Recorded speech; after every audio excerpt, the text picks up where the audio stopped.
Hi, Grandma. Oh, hi, honey. How you doing? Good. How are you? I'm doing well. Loving it here. Really loving it here. Any stories you got for me today?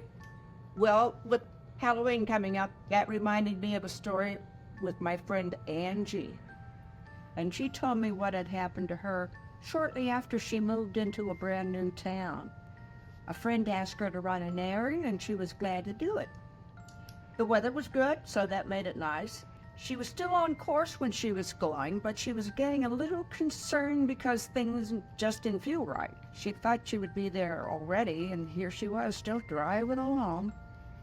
The sky was getting more and more overcast, which meant rain or something like that, so she was getting more nervous.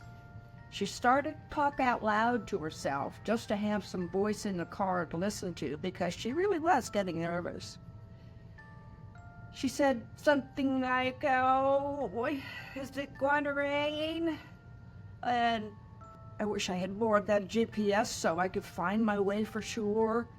And she kept on driving, and it was almost too much for now.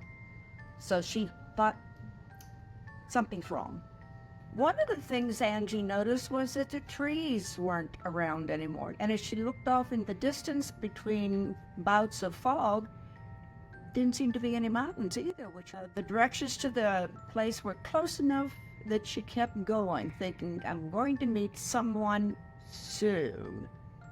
And she did see a light, so she started to move toward the light. And as she got closer and closer, there were other cars parked around, and she decided this was going to be what she needed to help her get straightened out. So she pulled in amongst the cars, and here came her friend Linda, welcoming her to the party barn. Angie had never heard of a party barn, so they explained that they decorated for different occasions, and then people in town, anybody that wants to come can come out and party. Well, they had a wonderful time. She met a lot of new people, but then it was time to go home.